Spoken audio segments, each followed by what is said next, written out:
Hello friends, welcome to my channel. তো মামনি চ্যানেলে সকল বন্ধুদেরকে স্বাগত জানাই। আশা করি সকলেই ভালো আছেন। তো শীতের দিনে পিঠে পায়েস কান্না ভালো লাগে, তাই পিঠের একটা রেসিপি বানালাম, সেটাই আপনাদের কাছে শেয়ার করলাম। তো চলুন দেখলেন, প্রথমেই 1 বাটি চালের গুঁড়ো দিলাম, হাফ বাটির মতো নারকেল কুচানো দিলাম, হাফ চামচ লবণ আর জল দিয়ে দেখুন মেখে নিলাম।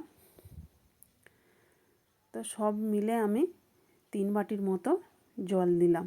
তো 1 বাটি চালের গুঁড়োয় প্রায় 3 বাটির মতো জল লাগলো। তো দেখুন ব্যাটারের ঘনত্বটা ঠিক এই রকম হবে। তো মামনির চ্যানেলে যারা প্রথম দেখছেন ভিডিওটা আমার, একটা লাইক দিয়ে প্রথম থেকে শেষ পর্যন্ত দেখার অনুরোধ রইল। এরপর দেখুন ওভেনে একটা কড়া বসিয়ে দিয়েছি। তো কড়াটা গরম হয়ে গেলে দিয়ে দিলাম। তো আঁচটা একদম লো আঁচে রেখে পিঠেগুলো বানাতে হবে। দেখুন কতটা সুন্দর ফুলে উঠেছে ও চারদিকটা জালিদার হয়েছে। তো আরও একটা আপনাদের বোঝানোর জন্য দিয়ে দিলাম। তো যারা আমার ফেসবুক পেজ থেকে দেখছেন, পেজটা অবশ্যই ফলো করার অনুরোধ রইল। আর যারা এখনও সাবস্ক্রাইব করেননি, একটা সাবস্ক্রাইব করে পাশে থাকা বেল আইকনটি প্রেস করে রাখুন।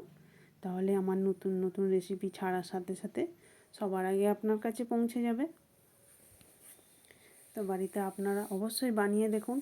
মাটির পাত্র ছাড়া কড়াইতে কত সুন্দর এই চিতই পিঠে বানানো যায়। তার ভালো যদি লেগে থাকে লাইক কমেন্ট শেয়ার করতে ভুলবেন না। ভিডিওটি শেষ পর্যন্ত দেখার জন্য অসংখ্য ধন্যবাদ রইল। দেখুন কতটা সুন্দর নরম ও ফুলকো ফুলকো হয়েছে।